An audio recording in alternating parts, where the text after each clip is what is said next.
up. Yee! We getting it, boy. What's good? You know who it is. It's your boy, Jay in the Bay. Your baller back again. Smells like football season. Yo. Whoa.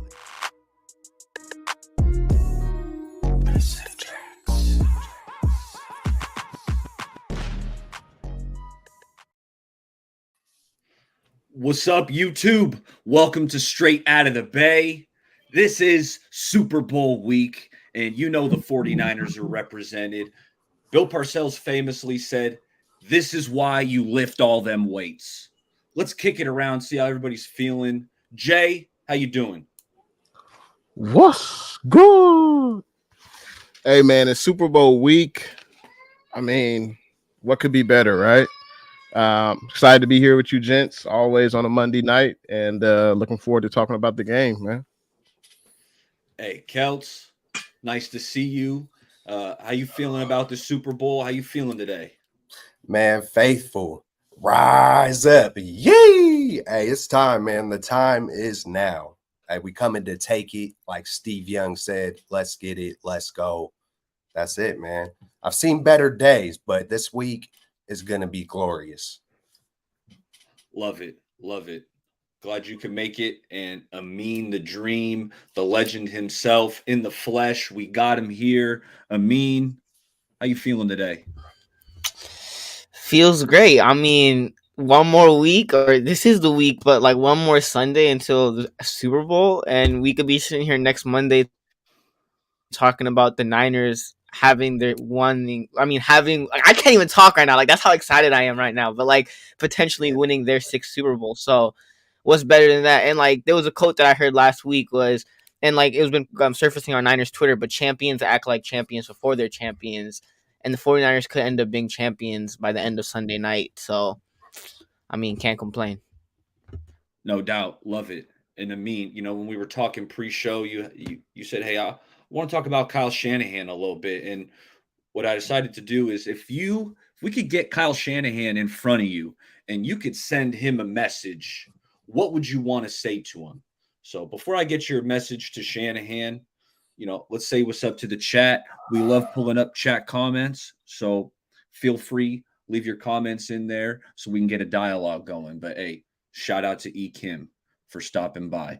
So a message to Kyle Shanahan. I'll go first on this one because I'm going to say, Kyle, let's be appropriately aggressive because we've seen a couple times, especially in the playoffs, where he gets kind of conservative. He takes the foot off the gas where, hey, Kyle, you got Brock Purdy now. You got Christian McCaffrey. We got all these weapons. When the time comes, let's be appropriately aggressive. Go for a touchdown instead of just settling for a long field goal. So that'd be my first one. And then I'm going to remind him, take what the defense gives you. And maybe that's also for Brock. But if the defense really is stacking the box, you can still try to run at it. But I would say if they're loading the box, hey, let's trust these weapons. Let's trust 13 getting the ball into their hands. So my message to Kyle, be aggressive, but also take what the defense gives you. So, Amin, what do you have? What's your message to Kyle Shanahan? I mean, kind of like what you said, obviously be appropriately aggressive, but Kyle, don't overthink this. Like around the league, you're known as this offensive genius. Yet in postseason, we've seen time and time again where you've made questionable decisions of you either overthinking, of you being sometimes too conservative, sometimes you being overly aggressive. Like, try to find that balance where, like you said, Baller, don't be overly aggressive, but at the same time be appropriately aggressive where, like, don't be Dan Campbell last week in the NFC Championship game, but at the same time, if you have 3 timeouts in the second and before the end of the second quarter and you're at the 50-yard line, like, try to go and put a touchdown on the board. Don't be out here playing to not give Patrick Mahomes and the Chiefs the ball back with like 40 seconds left because you're afraid that they're going to go and do something. Like, nah, if you're in those situations, go out there and freaking try to put up points on the board, not field goals, and give Jake Moody opportunities to kick 50-yard field goals, touchdowns. That's what you need in this game, are touchdowns. And Steve Young said it, I was watching an interview with Steve Young. He said, like, Super Bowl week, it's not about you winning a game. You have to freaking take it out of your opponent's hands. Like you have to go above and beyond and freaking snatch it from the opponent. It's not like they're gonna give it to you. It's not like it's a regular week. Like you got to go and take that. So what's one way that you go out there and take that is you go out there and be aggressive, not Dan Campbell aggressive, where you're up by like 3 touchdowns. You're out here not deciding to kick field goals. But like if you're in that situation, like you were in that Packers game, go out and freaking try to put up touchdowns in a situation where you have 3 timeouts and the odds are, favored in your way. So go out there and be appropriately aggressive. And then if you're in a situation where you're up in the fourth quarter, run the ball. Like you have Christian McCaffrey, run the ball. Don't be out here trying to throw the ball. If you have Christian McCaffrey, who's been utilizing all season, if you're up in the fourth quarter, hypothetically, if you're up in the fourth quarter, freaking run the ball with Christian McCaffrey and run out the score and run out this game. Not run out the score, but run out this game. But just don't overthink Kyle Shanahan. You're a genius. We label you as a genius. You're a smart NFL coach. We know you're a good NFL coach. You've obviously won multiple first seeds, won the division, won the conference, won multiple NFC championship games. We know you could do that, Kyle Shanahan. Now it's about winning the Super Bowl. And this is another opportunity where obviously you didn't get it the first time. Now you have another opportunity. I hope I don't see the same mistakes or the same things that we've seen in the past from you, Kyle Shanahan. Go out there and be better. The Sentinel Football Channel said, "Sup, Celts," and I'm gonna kick it to Celts. What's your message for Kyle Shanahan? Man, what's up, the Sentinel? Hey, man, my message, part of it, like everything you guys said. And then if I were to just throw something extra, I'm trying to pump Kyle up, man. I'm trying to instill confidence. And even if he has all the confidence in the world and he thinks he is the smartest man in the room, I'm pumping, just confidence, man. I'm just still coming at him like, not like you're the greatest, but you got this. This one, you got it. You're gonna, the monkey off the back. Like this is the one. You go for it. You be aggressive. You don't overthink it. Just, hey, man, just be in the moment and enjoy it, man. I know you got to be on point. I know you want to be surgical, and I know that might not look joyful, but enjoy it. Come with confidence. Be that the whole entire game from start to finish, from right now all the way until then. You got this, bro. You got it. Go take it. Let's do it. And nothing more, because I can't come with anything too articulate about the game because he is the mastermind. So I'm just pumping. I'm just, hey, we all believe in you. Do it for the Bay. Just the whole rally cry of that. I'm bringing the fans' atmosphere straight to them. Because logical people or anybody close to him, I don't know if they're trying to pump him up like that. Sure, his wife, maybe some, whoever else, but. That's the way. That's what I'm telling Kyle. I'm like, hey, man, Lil Wayne's rooting for you. Like, let's go. Let's get it. Let's go. No doubt. Love it. Hey, Jay, what you got for Kyle? Whew, what a great question. I would tell Kyle to be conservative. And I know that sounds crazy, right? I know that sounds crazy, but I want him to do what made us successful in the regular season, which was running the ball with CMC. The cat had over 2,000 yards from scrimmage. Also, hey, talk to your dad. He had Terrell Davis. What did he do when he was in the Super Bowl? They ran the ball. I know John Elway was at the end of his career, but you run the ball, you control the clock. CMC is our best offensive skill player, in my opinion. I know you could say Debo, you say Ayuk, whatever, but run the ball. The Chiefs give up a lot of yards in the run game as far as during the regular season. I think they're in the middle of the pack in their run D. So, hey, be conservative and take shots when you feel it's necessary. I know you believe in Brock, but I think CMC is the way to go. This is the final game of the year. Hey, 30, 35 carries for CMC. He can rest in the offseason, but I think you just be conservative, keep it simple, run the ball, protect the football. That's most important. And that's what I would tell Kyle. Just keep it simple, do what got you here, and expose or continue to expose the Chiefs' weakness on defense, which I think, is their running game. Hey, Baller, do you mind? Hey, go ahead, Kels. Go ahead. Hey, let me just say one thing. Hey, It's hard to really put it into words, but it's like, um, I kind of like that approach, just given the fact that come back to me. Go ahead. I mean, like you hit it a certain way, but come back to me real quick.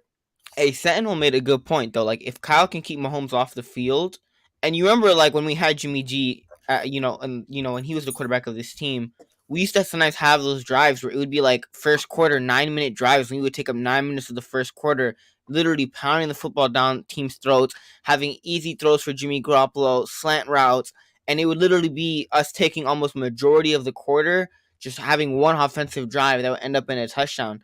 Kyle Shanahan, I know you love Brock Purdy, and at a certain point, like I agree with what you said, Baller, but I also understand where Jay's coming from, where take your shots, but at the same time, you don't need Brock Purdy to do what he did in that Packers game where you're having him drop back and run empty sets and making him throw the ball 40 times. Like, if the game calls for that and you're down, sure. But at the same time, first quarter, I don't need Brock Purdy running empty sets 3 out of the first 3-4 downs. I need you to run the ball with Christian McCaffrey. And if you have those long drives and you keep Mahomes off the field, because Mahomes is freaking phenomenal. I remember the only time I went to a Warriors game, it was a Warriors and Jazz game, and that was the same time where the Bills and the Chiefs played, and it was 13 seconds left.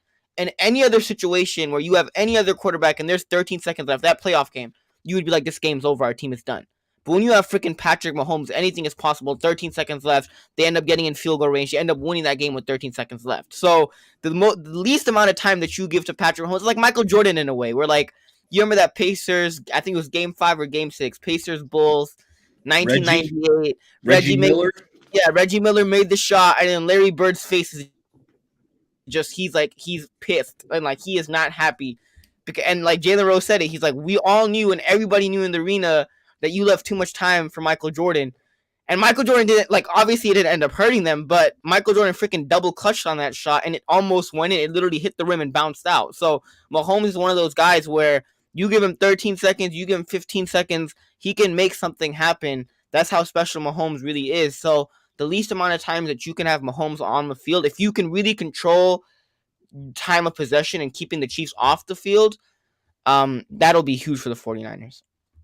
I love that. It sounds like we're leading right into the next topic, which is the offensive approach. And I love how Jay sounded like Jay was kind of giving us what he wants to see philosophically on offense, and that's establish the run and run it down the Chiefs' throat. So not that I'm trying to speak for you, but that's sounds like where Jay's going. Hey, Amin, real quick, if you don't mind, jump out and jump back in, just because you're spitting heat, but you're a little laggy at some moments. And some StreamYard does that sometimes. Sometimes that'll just cure it up right there. But I want to talk about our offensive approach. What's on your mind, Kelts? Hey, I remember my point, but I think Jay's approach, because of the Chiefs' struggles, I just start thinking about a lot of Chiefs games where this could be the one game where it's like, yeah, take it to them, matchup to matchup, but be a little, being a little conservative versus this Chiefs offense might not be a bad thing. I know Mahomes is special, but I think our D is going to show up, man. So we'll see how the game goes. That's always going to dictate the game plans, on quarter to quarter, play to play. So I agree with it all, man. And yeah, man. I want to hit on this comment because right before we went live, I had put this on where they had, up at the podium, it was like Fred Warner, Chris Jones, Brock Purdy, and Patrick Mahomes. And they're talking to all four of these guys. And like RM said, he said, just watch the opening night and the Niner fans are hyped. They booed the hell out of KC. Yes, the Niners fans were loud wherever that was being held. And I love to see it kind of setting the tone here for Super Bowl week. It was awesome. So offensively, man, Jay, I think I'm along the lines with Jay because I want to run the ball. I do want, while my message to Kyle was to be appropriately aggressive, I would love to score points running the ball, kind of playing the Jimmy offense. Like I'm thinking, let's start out with the Jimmy G, kind of just like what I mean by Jimmy G is the quick hitters. Let's get the bubble screens, the tunnel screens to Debo going. Let's hit a couple slants over the middle. Let's run the rock.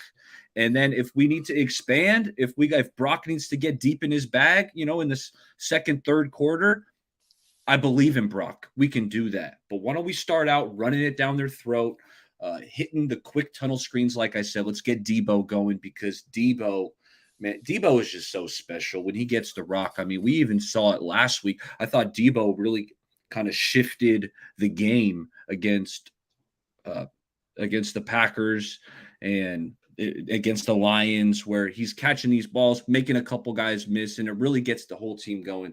He's so special, so physical with the ball in his hands. I want to see that. Offensively, Jay, I know you want to run it, but what other thoughts you have on offense? Moteur in the comments section made a great point, and this should be for all the entire coaching staff, especially the coordinators. If your original plan is derailed, you got to have a contingency plan. You got to be able to switch it up on the fly, and that's what separates the good coaches from the great coaches. So great point, Moteur. I agree, kind of like what Amin said. Use your offense to, win that time of possession. Keep Pat Mahomes off the field. Because let's face it, fellas, we got a lot of big names on defense, but we haven't really been playing that well. We've made timely turnovers, like the fumble by Gibson and Eric Armstead recovered. We've made timely plays, but we've been gashed in the run game. We know Ambry could be handsy. Hell, Mooney Ward earlier on in the season was handsy. So, um, I would say from an offensive standpoint, just to get back to that, is hey, continue to run the ball, CMC, work off of play action, get Kittle involved early. Like Kittle, we know what he can do. I don't think he's been utilized as much. I know there's tons of weapons on the field, but utilize that play action, get Kittle out in the open. He's a mismatch nightmare out there on the field. So that's what I would say. And obviously protect the ball. Protect the ball. I love it. Against this I love KC Chiefs defense.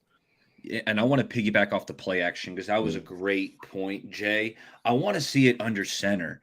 I feel like the under center play action is really what kind of gets this offense going. When Brock's got to turn his back to the defense and those linebackers really do get sucked up towards the line of scrimmage and you're throwing balls right over their heads. I want to see some of that under center.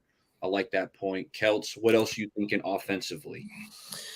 In 1994, I was 8 years old, but I had a really good memory back then. The third play of the very first game of that year, the 49ers went deep over the middle.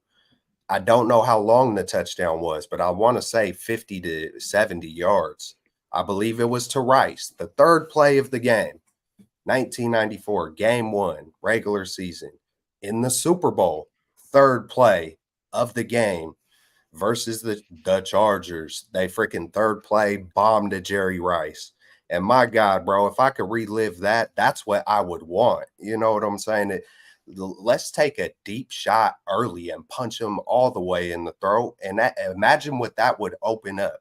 I know that could be taking a bit, to be honest, is that really taking a big risk? I mean, if it's way down the field, you could almost consider that a punt on the worst case scenario. But that would be amazing. That's how I would open it up. And then, of course, man, like Jay said, you got to pound the ball, play action. Let's see some of the bag. Let's see if there's been some tricks up the sleeve that's been hidden for a while. And let's see some Kyle specials. Let's see some dudes wide open versus this number one defense and Spagnola and Kyle Shanahan. And a lot of respect to the Chiefs. I'm well aware of their strengths. The Bolton, the McDuffie, the Snead, the Chris Jones, the Karlaftis, just all of it, if I say Karlaftis right. But yeah, man, just I understand it all. And hey, man, let's get some game going all directions, the full field, the whole entire field, east, south, north, west. Just do it all. Let's see it. Be conservative. Hey, do your simple power stuff. and keep going to it, but then flip the script. Don't get stagnant. Don't, build a good rhythm, whatever that is. Even, hey, sometimes a good rhythm could be a deep shot, and instead of waiting and, oh, it'll come, I'll take, hey, hit him where it hurts, man, and let's go. And we know, hey, Brock is willing to give, especially BA. We saw the play, it got tipped up. It was a long catch, but early in that game, I want to say first drive, Purdy also threw a one-on-one go ball to Ayuk, which he ended up having to break it up. But Brock trusts BA, and he's going to put a couple up there in this game coming up. The Dream. We're still talking offense. Before we flip it to the defensive side, do you have any thoughts about the offensive approach or just the offense in general? I mean, y'all pretty much summed it up, but like, yeah, Kyle, obviously utilize Christian McCaffrey, and that's the thing though. Going back to last Super Bowl, it's honestly like when I think about it, what Kyle Shanahan did when we made it to the Super Bowl last time, what we did with Jimmy Garoppolo, it's like so impressive because you look at other teams when they have limitations at quarterback and they get bounced in the first round of the playoffs, or they have to run their offense a certain way, and sometimes it goes well for them, sometimes it doesn't. And when you think about what Kyle Shanahan freaking did with Jimmy Garoppolo and how he managed to take that team to a Super Bowl, it's honestly freaking astonishing. But Kyle, this year you have Brock Purdy, you have a quarterback in which you trust. So if the run game isn't working, you can rely on that passing game. If the run game is working, freaking use the running game, right? But at the same time, you're not limited to a certain, you're not limited to either one or the other because you have a quarterback that you trust and you have freaking one of the best running backs in football. So whatever's working, use it. Don't, obviously overthink. But use play action. This Niners team is really successful when they do run play action. So run some play action. I don't know if y'all saw the media day, but like someone asked Brock Purdy where he was like, are you ready to make Taylor Swift disappointed? And he was like, yes. And I was like, I was so happy. And like in my head, I was like, that's my quarterback right there. Like that's my quarterback. But yeah, just go out there, play chess, and Kyle Shanahan, do what you normally do. Be the offensive genius that everybody talks about, and go out there and freaking put together a freaking excellent game plan, and hopefully we end up winning number 6. Hey, real quick. If yeah, if Dre Greenlaw is the hammer on defense, we got to give our hammer on offense the ball. And for me, that's Debo. You got to get him involved early and often. He sets the tone on offense. I think, obviously, I think CMC will get more touches, but I think Debo should be next. And we know what punishment he can deliver, running over guys, and guys don't want to tackle Debo. So I think it's important. Debo should have a big game as well. And Jay, that's actually a good point though, because I don't remember, like I don't like watching like the last Super Bowl we lost to the Chiefs, but one thing that people were talking about after the Super Bowl was Kyle Shanahan utilized Debo a lot in that first half, and in the second half, he kind of went away from Debo Samuel. And now Debo Samuel isn't the only guy. If you're that Chiefs defense near Spagnuolo, it's not just Debo. You have freaking Christian McCaffrey, you have Debo, you have Juszczyk who made some great catches, right? So like you have a bunch of playmakers, so you can spread the ball around, have some plays for Debo. Obviously, we know Christian McCaffrey is going to have a ton of carries in the game, but utilize Debo Samuel. Debo Samuel is freaking a special player, and we've talked about this like before, but like he could take a screen pass and take a simple screen pass and take it 60 yards, right? So like utilize Debo Samuel, even if the run game isn't working. If Brock Purdy throws an interception, right? Like give Brock Purdy those easy throws, especially to Debo Samuel, because Debo Samuel is one of those players that he freaking did it with Jimmy Garoppolo. He literally turned a 5-yard play into a 50-yard play with a touchdown. So give Debo Samuel the ball. That's one thing that Kyle Shanahan didn't do enough in that Super Bowl, and people were talking about it after that. He kind of didn't give the ball to Debo in the second half of last year's Super Bowl. This year, Debo is not the only guy in your offense. You have Christian McCaffrey, who obviously the Chiefs are game planning for. So utilize Debo Samuel, get him more involved, give him opportunities, make those plays for scheme up plays for him. But yeah, make sure Debo's more involved in this game for sure. And I'm going to add in Juwan Jennings. Like Juwan, I don't think he's going to catch many balls. Like I don't think he's going to catch more than 3-4 balls, but he's going to have a big catch in there. I can almost guarantee it. Whether it's a third down, just something clutch, something where he's getting hit, he's going to run somebody over. Juwan Jennings, he's going to have just a game-changing play. I feel like. So I wanted to add that in there. Why don't we flip it to the defensive side of the ball and how you would approach this defensively? And I'll go first on this one because yesterday I went and watched last year's matchup between Niners Chiefs. Okay, it was the teams weren't exactly the same. Jimmy Garoppolo started this game for the Niners. You know, D'Amico Ryans was the defensive coordinator, but there were a lot of players did roll over to this year. So I just wanted to remind myself how that game went. And it started off pretty good. Niners were up 10-0. Patrick Mahomes threw an interception. You know, you're feeling pretty good. But after that Mahomes pick, fellas, let me just remind you what happened. It went touchdown, missed field goal, touchdown, touchdown, touchdown, touchdown. And what the Niners couldn't do, and this is my biggest key for the Super Bowl, watching this game made me think of it, and it made me realize this is going to be the biggest key for the Niners, in my opinion. And it's going to be red zone defense. The Niners could not stop the Chiefs in the red zone last year when these two teams met. McCole Hardman, let me remind you, had 3 touchdowns, all of them on those jet sweeps, right? You guys remember that? So the Niners need to be locked in the red zone because I feel like philosophically, I feel like I know how the Niners are going to kind of play this. And it's going to be rather conservative, in my opinion, defensively. They're going to try to limit the big play.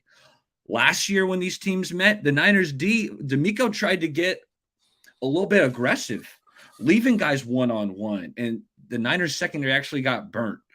Marquez Valdez-Scantling had a couple of just huge chunk plays getting over the top of the defense. I don't think the Niners are going to want that to happen in the Super Bowl, so I'm expecting kind of a bend but don't break defense, and in order for that to work, you got to shut it off in the red zone, and I think they will. That's my biggest key to the game is red zone defense. Let's limit the Chiefs to kicking 3 because I have a feeling with the soft coverage and the way this Niners run D has looked, I think Mahomes is going to be completing a lot of shorter passes, to be honest. This is how I see it play out. I love to hear your guys' thoughts. And if you disagree, I think the Niners are going to limit the big play. Mahomes is going to throw a lot of stuff underneath, meticulate the ball down the field. But the difference is, are the Niners holding them to 3, or is Mahomes putting it in there for 7? Hey, yeah, what's up, Jay? Yeah, I was gonna say great points. I would say, a huge key from the defensive side of the ball has got to be third down defense. It's something that we struggled to stop other teams in the playoffs. I think the last 2 games we've allowed 13 out of 25 conversions on third down. So that's right above half, right above 50%. I think ideally you want that to be around 30% if possible. So I think that's going to be a huge key. Getting off the field on third down, not allowing Pat Mahomes to use his legs to scamper for a first down. You got to have that QB spy in there on third down, whoever it is, whether it's Greenlaw, whether it's Warner, whether you put Lenore there, another safety you bring in, Jair Brown. It doesn't matter. Someone has to spy him on third down because that's when he makes these, these backyard plays where he says, "Hey, go here," and he points on his hand like we used to do when we were young. Like go that way, run out, whatever. But definitely have to stop him on third down. This Niners defense has struggled a lot in stopping the run. I think we've allowed like 318 yards on the ground the last 2 games. Like that's crazy. So if I was the same way we talked to Kyle, if I talked to Steve Wilkes, sideline Steve, I would say I think you kind of have to overcommit to stop the run. I think you maybe add a 5th defensive lineman. Add 9 guys in the box. This Chiefs offense does not have Tyreek Hill.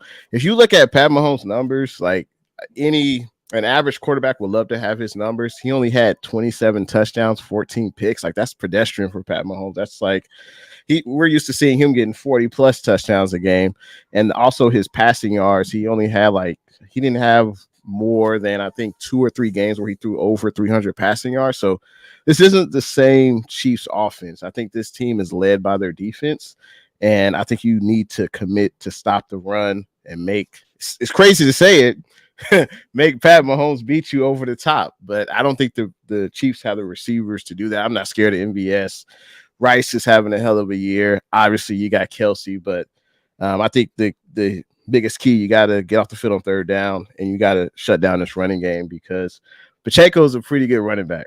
He runs hard, and I'm looking forward to collisions between him and our backers. But you got to overcommit to stop the run. That's what I think sideline Wilkes should do. Kelts, how you feeling about the defensive approach? Effort, and some more effort. I feel like we have a defense that can still be great. I think we have been kind of pity pattering through the playoffs, but just give max effort. We got a gang of talent. Put it all on the field. That's like my first thing. And that's to the whole entire squad, from the coaches all the way down to the backups. Just come with maximum effort. We got the talent to get it done, and mix it up. I love to mix it up early. Amin knows from Madden, there's times where I like to blitz like 10 straight times. So you might get burnt, but you might get lucky. I know it's a gamble in the Super Bowl, but I'm on a different level right now. So hey, it is in Vegas. So roll away. Let's get it. So hey, lay it all out, man. Blitz up the middle. I seen someone on Twitter talking about blitz up the middle. I like that. Just with the way that Patrick Mahomes moves. All the points that Jay and the Bay said with the weapons, they still got some players, man. The offensive line, man, hopefully we can expose their, tackles. And I'm not too sure about the rest of their offensive line. I haven't dove deep into it, but it doesn't seem like it's as strong as past years. So, hey, let's attack. The big one is, I don't know, is Joe Thuney playing? That's a really good guard. He said he'll find out. He said he'll find out later this week if he's able to practice. But like the odds of him coming back are like ridiculous. Okay. Yeah. So hey, let's get after it early, man. Let's try to wear them down. Pacheco, of course, I want to see that. Greenlaw and Pacheco, but kind of I don't. I want to see Kinlaw in the backfield taking Pacheco down early. But hey, let's just get after it. Get after it, full throttle, beginning to end. Don't waste all your energy on the walkout. Chase Young, I love you, my man. You got this. Absolutely. Yeah, let's get after it. High effort. I love that, Kelts. I wish you would be there to remind some of these players that, hey, man, let's not hold anything back, all right? Give it all you got right here. The offseason's right around the corner. Let's go. I love that. Give everything you got. That's a good reminder, Kelts. Amin the Dream, you got any thoughts on this defensive approach? I mean, I got 3 keys to this game. One is obviously stopping Pacheco. Like, you have to stop the run. This Niners defense, what they did in Detroit is unacceptable, especially in the Super Bowl. If you do that, if you come out there and do it in the Super Bowl, you got to stop Pacheco. Get off the field on third down. Like in that Lions game, you were allowing 3rd and 18s, 3rd and 12s. Like none of that. If you have the Chiefs offense in 3rd and long situations, under no circumstance do I want them converting 3rd and 12s, 3rd and 18s, because those are plays that are like game-losing plays for you, potentially game-losing plays for you, especially on 3rd and long. So 3rd and long, which the Niners haven't really necessarily done well in the playoffs, get the Chiefs, off the field, especially on 3rd downs, and then let the receivers beat you. You don't have a Tyreek Hill on this Chiefs team anymore. They got rid of Juju Smith-Schuster, who is probably one of their better receivers last year. Like, they don't have anybody outside of Travis Kelce and Rashee Rice. Like, besides that, am I scared of Marquez Valdes-Scantling? No. Am I scared of the other guy, Sky Moore? No. Like, I'm not scared of any of those dudes. Kadarius Toney? Like, yeah, I'm really tripping about Kadarius Toney. No. Let the receivers beat you. And I get it. It's crazy to say that let Patrick Mahomes and that team, beat you. But that's what you kind of got to do. Stop Pacheco. Don't allow them to run the football. Obviously, get off the field on 3rd down. But let those receivers go out there and beat you. There's no Tyreek Hill on this team. The best guy that they have a receiver is a freaking tight end in Travis Kelce. But let the receivers go out there and beat you. And if the Niners can go out there and do that, I think that'll definitely be a boost for them. And then get after Patrick Mahomes. The one time that Patrick Mahomes lost the Super Bowl, he was pressured on 29 out of his 56 dropbacks. And that was against that Tampa Bay Super Bowl where Todd Bowles dialed up some blitzes occasionally, but that front four got there and pressured Patrick Mahomes and made him get the ball out. And he was throwing balls almost touching the floor and almost touching the turf. Like, you have to get after Patrick Mahomes, make him uncomfortable, make him roll to his right, make him make throws from different arm angles, like make him uncomfortable as possible. Joe Thuney, Pro Bowl offensive lineman, he's out. Like the Chiefs offensive line isn't a horrendous, but at the same time, your front four and Bosa, Armstead, Hargrave, this Niners defense. When you think about this Niners defensive line, that's a strong point of this team. So this strong point needs to show up, especially in the biggest game of the season. You have to get after freaking Patrick Mahomes. You have to make him uncomfortable. The Bucks did it, and the Bucks ended up winning that game, and that's the only time that Mahomes has ever lost a Super Bowl was against the Bucks. So you have to go out there and do that. Bosa, I need you to have a huge game. Chase Young, just freaking show effort. If you don't show effort, get out the game. We don't need you to play, but I need you to go out there and put effort out there. That's one thing that even Richard Sherman said. Effort is one thing that you have control over, and it's kind of embarrassing that this late in the season that we're talking about effort. We shouldn't be talking about effort, especially in the playoffs. Like Jim Mora playoffs, like we're talking about effort in the playoffs. Like that's one thing that we shouldn't be talking about. It was the NFC Championship game. That's the game before the Super Bowl. You've fallen short multiple years, and you're not giving your 100% to try to win that game. Effort is one thing that you have control over. Whether you win, whether you lose, whether you're going up against a more talented team, doesn't matter. The effort that you show out on the field has nothing to do with how talented you are, how fast you are, how athletic you are. Your effort, anybody can give their 100% effort or 110% effort out there. So go out there, give it your 100%, leave it all out there. Chase Young, I love you, but we need a big game from you. Like, we need you to go out there, at least get a couple of pressures. A sack would be great, but we need you to go out there and give your 100% effort. Not let Pacheco run by you and you just stand there and just do whatever. Like, we need 100% from this defense. So go out there, make Mahomes uncomfortable, give your 100% effort. I don't know why that should be even talked about. Oh, put an effort in the Super Bowl. Like, yeah, that's what we expect from this defense. Not only the defense, from the offense also. Give it your 100%.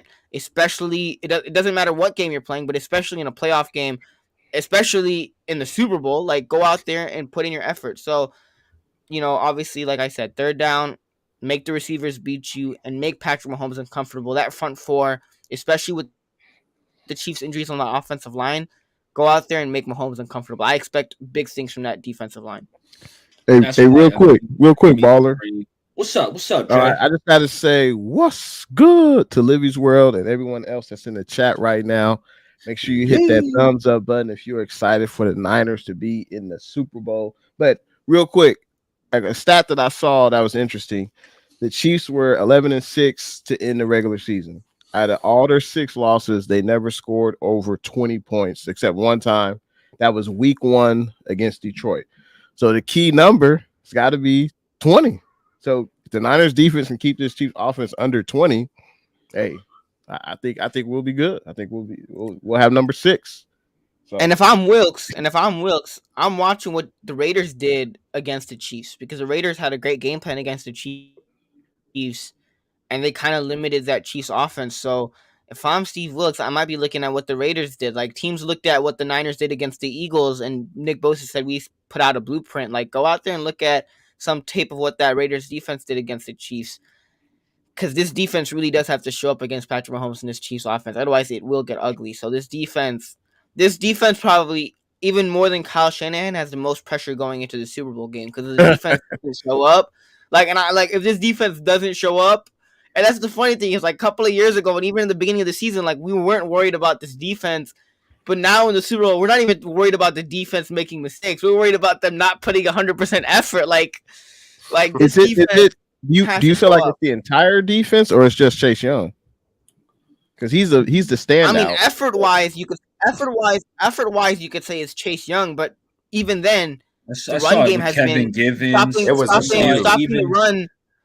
On a play, I thought it was Tayshaun Gibson on the Jamison Williams reverse. Chase Young is the big one that jumped out. But watching that all 22, there were a few times where I'm going, is he going Yeah. all out? And it's like Amin has said in the NFC Championship game, you can't have that happen. That being said, this defensive line, I'll take it a step further. I mean, you were talking about the defense needing to step up. I'm looking specifically at this D line because they haven't lived up to the expectations. These guys are getting paid a ton of money, and I see the effort from Bosa, but just the impact hasn't been as big as I thought it would be when we had assembled this defensive line, especially after getting Gregory, getting Chase Young. That being said, fellas, there's still time. You show up in this game, I'll forgive everything.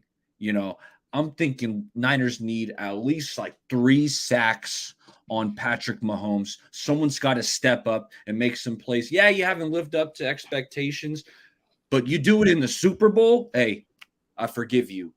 That's all we need. Will Javon Hargrave show up? Will he even be mentioned by the announcers in the game? Please. Please. Hopefully. Hey, I mean, if I'm Hargrave, I should have extra incentive or extra motivation because I lost last year to the same dude, right? And you're on a different squad now. Like, I wouldn't want to lose 2 years in a row. So if I'm Hargrave, I have that extra motivation where I'm like, dude, I lost to this guy the year prior. I ain't trying to lose again, right? So, like, if I'm Hargrave, I better show up. Hargrave, Armstead, Bosa, Chase Young. Like, if Chase Young, you go out there and give me a sack, 1 sack, and you go out there and make Mahomes uncomfortable, get a couple of pressures in there, all is forgiven, my friend. Like, all is forgiven. Then you could go on to your next team, and you will go down as a Niner legend. We will love you forever. You will always be known as a 49er. No complaints, but we need you to step up in this game, Chase Young. Facts. Hey, any last thoughts on defense before, I want to hear who you think's going to have a big game, but last thoughts on defense. I would love to see Wilkes. I think Amina mentioned it earlier, or maybe someone in the chat. Have Bosa or Young blitz through the middle, through that A gap. That'd be nice to see. Let's see some twists and some stunts between the defensive linemen. I felt like it's been kind of vanilla with the D line. So that's something else that I think Wilkes should add in this week. We're about to unleash it, man. Maybe that's what it's setting up to be. Maybe it's been a little vanilla. And it's like, you hate to say that because it's like kind of, have they kind of been playing it vanilla versus a Green Bay or a Lions and waiting for the big one? But who knows? Who knows the real games that they be playing, especially a guy like Kyle Shanahan. So, man, I feel it, man. Let's get a little more creative and get after it. Full effort. Everybody. No doubt. No doubt. Hey, someone's going to have a big game. I want to hear from you guys. I know it's tough to pick one guy, but let's go around and think about it right now. Lock in who you think is going to have a big game, 150 plus yards, at least a tug. Let's kick it around. And why don't we give the young buck kind of the pick of the litter? So, Amin the Dream, everyone's on the board. Who's going to have a big performance? Who's stepping up in the Super Bowl? Who you got? Amin the Dream. Jake Moody. Jake Moody's going to go 3 for 3 on his field goals. No, I'm just playing. You think I'm going to go Jake Moody? Heck no. Heck no. I mean, the easy pick would be Christian McCaffrey, right? Like, the obvious pick would be Christian McCaffrey. I think he goes for over 80 yards and 2 touchdowns. I'm going to go with Christian McCaffrey. I think that's the easy pick. All you got is 80 yards? I'm going to be nice about it. I think Kyle Shanahan, if the Chiefs go out there and stack the box, I don't know if Kyle Shanahan's going to commit to the run. That's just one concern that I have about Kyle Shanahan. What about total yards? Because we know CMC's going to catch some balls too. So if you factor in receiving yards plus rushing, like what are you thinking for CMC in this game? I'm going to go over 110. Well, okay, 110 total yards. Okay. And I think he gets in the passing game. Brock Purdy's, yeah, but rushing, running the football strictly Christian McCaffrey and his carries and things like that, and the touches running the ball. I don't know if he gets over 100 because Kyle Shanahan, we've seen it even in this postseason that when Kyle Shanahan's running game isn't necessarily on point, Kyle Shanahan does tend to abandon the run and rely on Brock Purdy because he does trust Brock Purdy. So I don't know if he goes over 100. If he goes over 100, great. Like, that'll be amazing. But I'm going to go 80 rushing yards, and 2 touchdowns. Okay. Hey, that's who Amin's got. Jay, who you thinking? Who's going to have the big game for the Niners? Whew, man, so many players I could mention. I think it's going to start off in the trenches with the big silver back, Trent Williams. I don't need to say no most. It's Trent Williams. I got another guy though, and it's the highest paid defensive player ever in the NFL, and it's going to be number 97, Nick Bosa. He's going up against Jawan. Well, okay, Jawan Taylor is a right tackle. Usually Bosa lines up on the offense's left side, but let's say he does line up against Jawan Taylor or Chase Young or whoever that edge rusher is going to be. Jawan Taylor is the most penalized offensive lineman in the NFL. 23 total flags, 8 holding penalties. Someone's got to eat, whether it's Chase Young, whether it's Bosa. But I'm putting more emphasis on Bosa. We know what he did. He held out. You know, he got his bread. Can't complain. But Bosa's got to have like an all-time great Super Bowl. You know, not only with just getting after Mahomes, you know, jumping up, batting balls down, recognizing, hey, there's a receiver next to me. He might try to block me. Like, show some awareness with that. See those screens before they materialize, and just be a disruptor. That's what I want to see from both. Be a disruptor.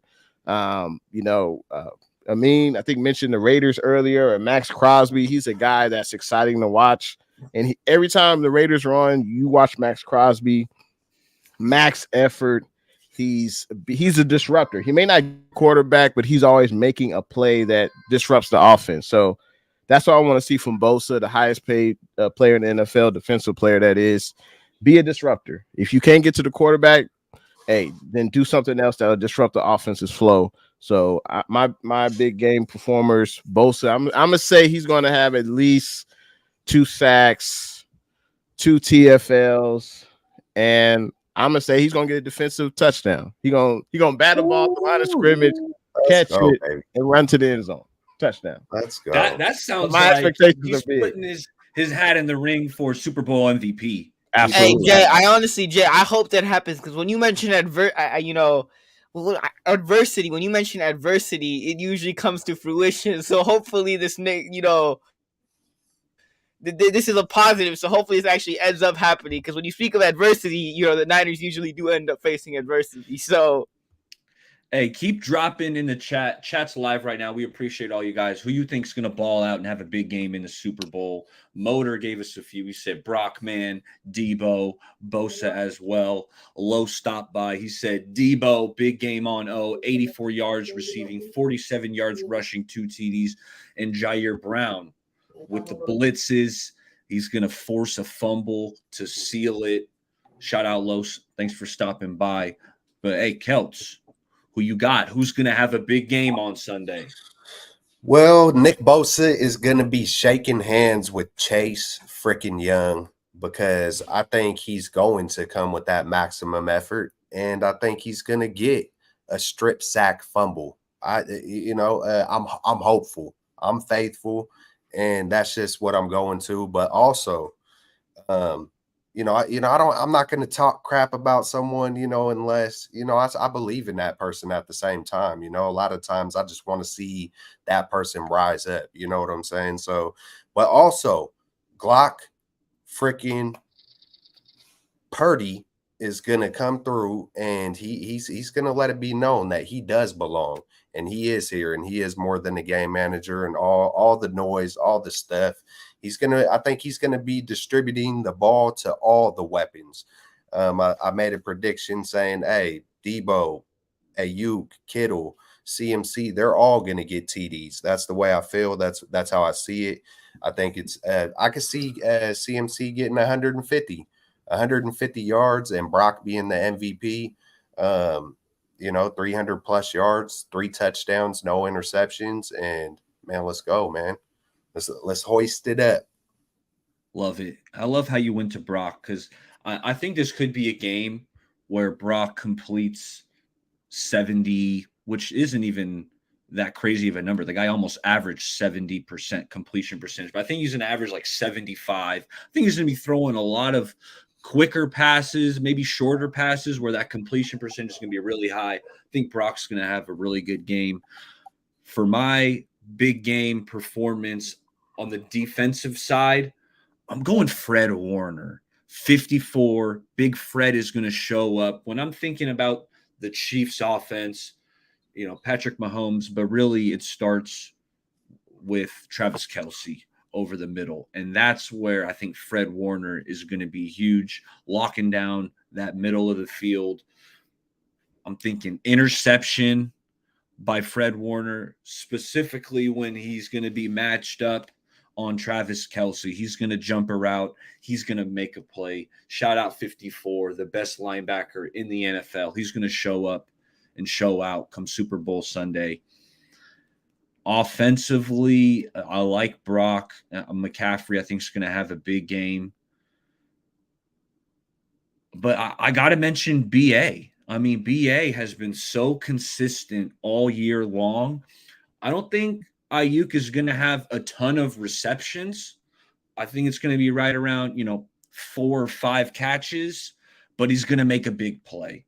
He's going to catch a slant over the middle, make a guy miss, and be off to the races.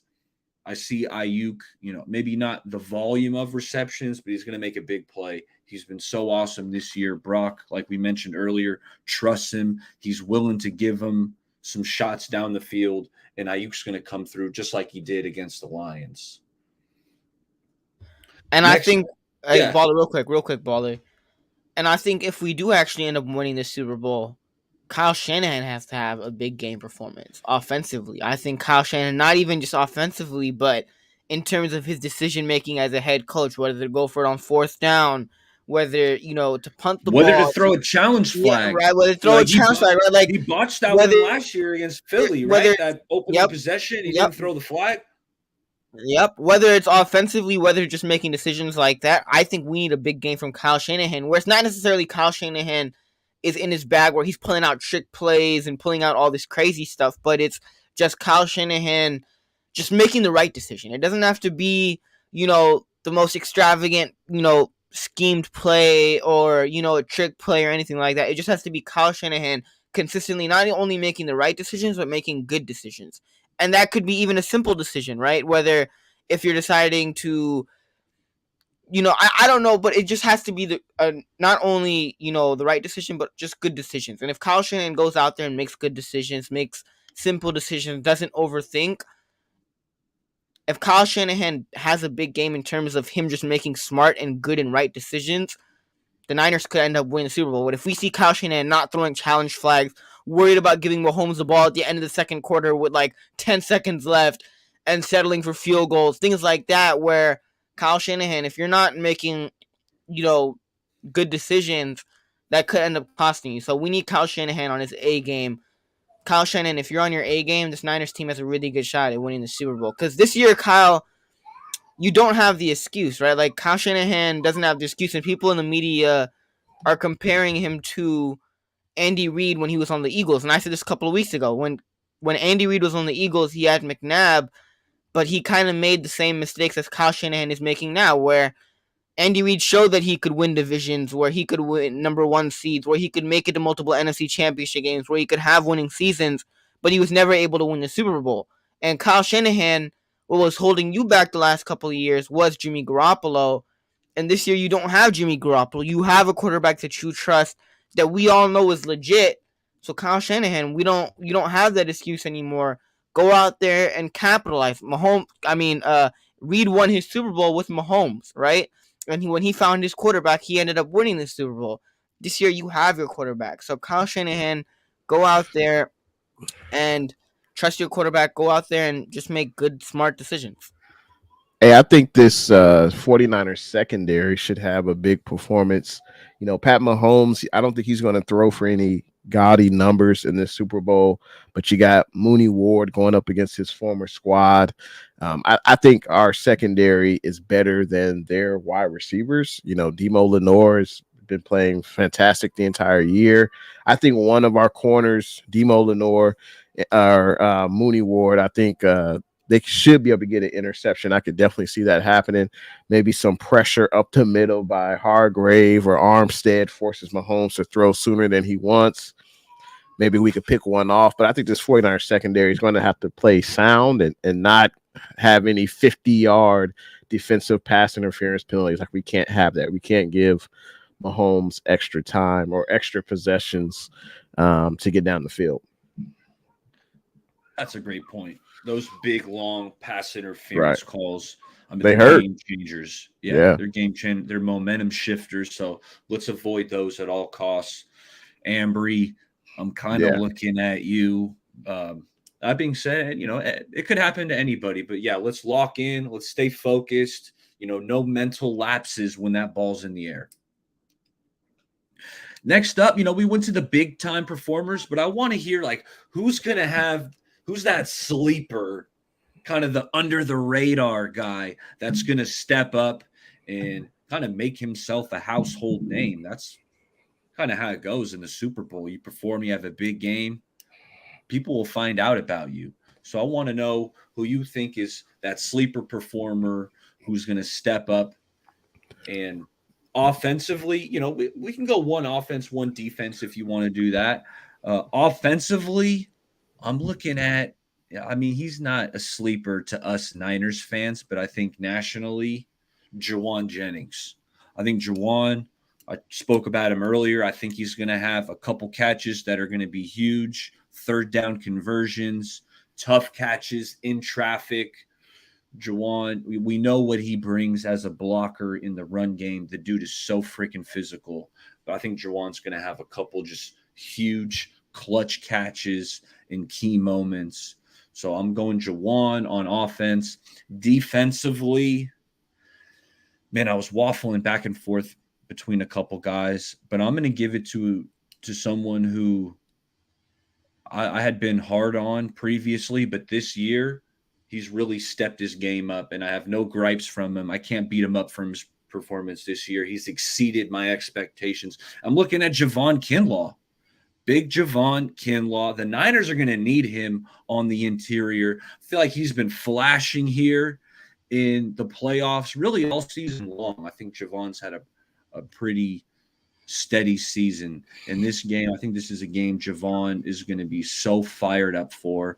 And, having Armstead and Hargrave, Javon knows that, he's not going to get 30, 40 snaps out there on the field. It might only be 15 to 20. So when he's out there, give everything he's got. I think Javon's going to make a play. He's going to push the pocket, grab onto Mahomes, yank him down. Kinlaw, kind of a sleeper performance on the interior. But, Jay, I want to hear who you got. Who's a sleeper you think's about to ball out?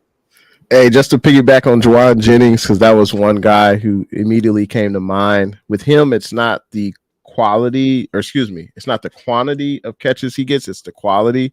Usually he's making those big third down catches, or he's pushing your corner into the Gatorade jug. Like, he's going to bring that passion, whether he's catching the ball or whether he's blocking.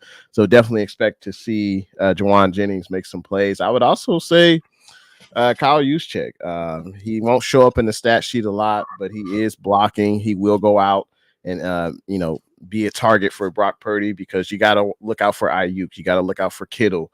You got to look out for Debo and CMC. So you may forget about number 44, and he could make some plays as well. So I would just real quick, I would also say going back to the trenches, it's going to be BBF. I think they could have a big performance, and BBF is Banks, Brendel, and Feliciano. That's so. Can they, Chris Jones, he moves all along the defensive line, but typically he lines up in the interior, so he's going to be facing off against one of those three guys. If he goes up against Brendel, I know he's going to be pushing Brendel into the pocket, which is going to force Purdy. And another thing about Purdy, real quick, he needs to be on bootlegs. Get him out the pocket so that way he can see the field. He doesn't have to stay in the pocket and get pushed into by Chris Jones from Brindle.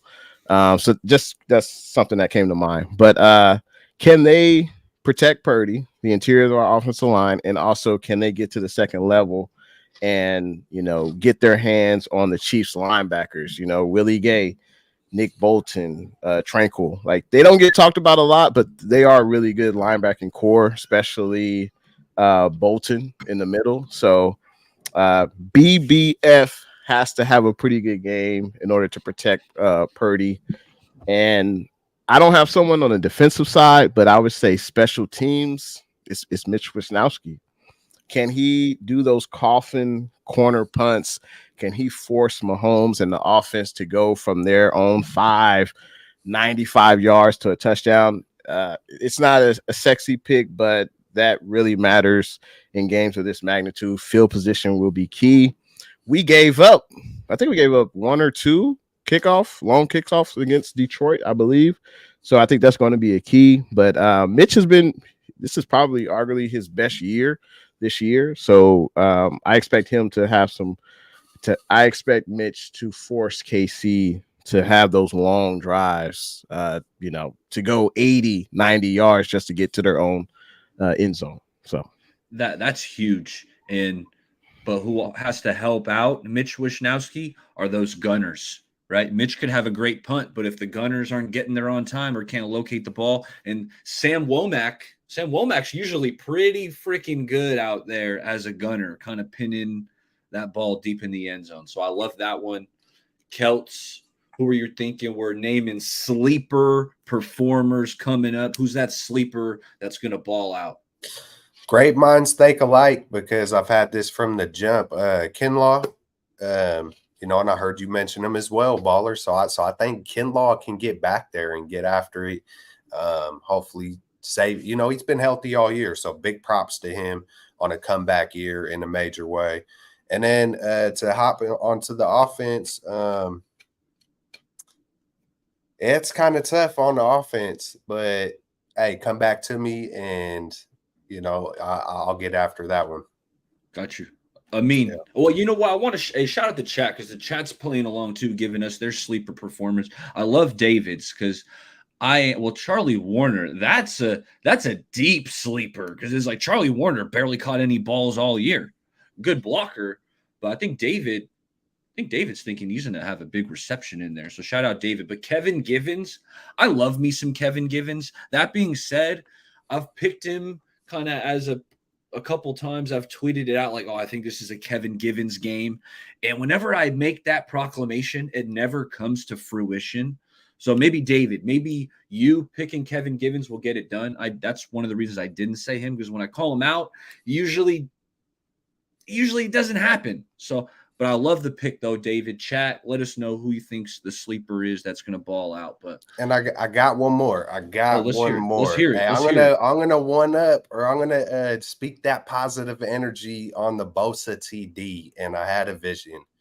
I want it to be Jair Brown, but I think Lenore. I think Diamano, or oops, I might have botched that one. I know, Baller. Demo, let me just say this. Demo Lenore, man, I feel he's going to jump a pick six. He's going to jump one, and we're going to see the whole squad celebrating. Chase Young's you know what? I don't want there. I don't want that. That's the thing. I don't want celebration. You know what? You get an interception. It's coming though. If they have a pick six, it's inevitable. The game changed after they went and celebrated that interception in the Super Bowl. That was Fred Warner's pick. Hey, if I'm remembering correctly. The game changed because of Garoppolo. They've done it all season. Tarvarius Moore's pick. And then the punter swag now. You can't stop the swag. Nah, man, listen. Patrick Mahomes celebrate, and then it was all downhill from there. Like, stay locked in. Celebrate after the game. Garoppolo was downhill from there. The refs were downhill from there. Freaking Kyle was no. A was pick No, six in the Super Bowl, it though. wasn't the Like celebration. they're gonna A pick celebrate. six. Hey, bro, you better pull it all out. You better have a team celebration ready. There better be some bowling balls. You better do the bowling ball, everybody fall, or some kind of bomb was dropped. I don't like when they run up on the camera and just sit there. It's like, oh, that was cool. You brought the whole squad to sit there. Hey, come with some creativity in the Super Bowl on some. Hey, pull it out. Pull it out all the way, man. He said, I'm with bruh. Amin. Celebrate after. no. Okay, listen. You end up winning this. You make that pick six. Just quietly, respectfully hand the ball to the ref. Walk back on the sideline. End of the game when the confetti and all that's falling on the floor. Then you want to go do your Super Bowl pick. Go in front of Mahomes facing the Chiefs sideline. Do a team pose. Do the bowling balls. Whatever you want to do after the game. If you end up winning, hopefully. But during the game, that's literally the turning point. The Chiefs punter and that Chiefs team said after the game, they were like, that interception and they were celebrating, that's what lit the fire. And you do not want to give a team that's in the Super Bowl, or your opposition especially in the Super Bowl, an extra motivation or an extra fire within to motivate them even more. Like, I know it's inevitable. If the Niners do get the pick, I think they are going to go to the end zone, rush the end zone. But, like, listen, Mahomes and that team is already freaking good. Don't give them any extra motivation. Last time that happened, they dropped a 30 piece on you. Like, please. You gotta take Nah, it. Kels, I'd rather win a part of Super Bowl than have taking a 5-minute celebration after a pick six, and then Mahomes and that team has a fire lit under them, and you end up, losing another Super Bowl because that motivated them even more. There's a 1 minute celebration isn't going to stop it's not going to change the outcome of the game. That's my opinion, but I hear y'all. I think they should keep celebrating. That's what they've been doing all season. So I won't be surprised if they celebrate. But I want to say another name real quick, Jair Brown. And that positivity took a turn. I was like, pick six, don't celebrate. Yeah, they're going to celebrate. Hey, but Jair Brown had 10 total tackles last week against Detroit. If he could have another 10 tackles, half of them were solo tackles. So if he could have 10 tackles, and he'll be in on the tackles against Isaiah Pacheco, especially at the line of scrimmage, I think that would be great. And I think he could have a productive game. Amin, did you hit on your sleeper yet? No. Nah. No, I don't think you did. Who you got? I mean, offensively, Baller, you took my guy in Jawan Jennings. Like, who's letting Baller go first on every one of these segments? Like, Baller, every segment, I feel like Baller's like, I'm going first. I got this one. And then Ballers be taking all the good answers. Baller be getting the first pick. Like, Baller's the commissioner, and he gives himself the first pick. Like, it's like, But, Baller, like, you took my guy in Jennings. I think Jawan Jennings, like you guys said, Jawan Jennings, third down, the quality of the catches, he might finish with a stat line of 6 catches, 40-something yards, but those 6 catches were on crucial third downs or when the Niners needed, a conversion or when they needed a big play. Jawan Jennings usually comes up with it. So I think the quality of Jawan Jennings' catches are huge. So I think Jawan Jennings offensively is probably the sleeper performance. And another guy, I think he's going to have a good game is Ayuk, though, because I think if you look at, I think by the end of the game, people are going to look at Christian McCaffrey's stat line. They're going to look at Debo's stat line. They're going to look at Brock Purdy's stat line. And then Brandon Ayuk will kind of get overshadowed.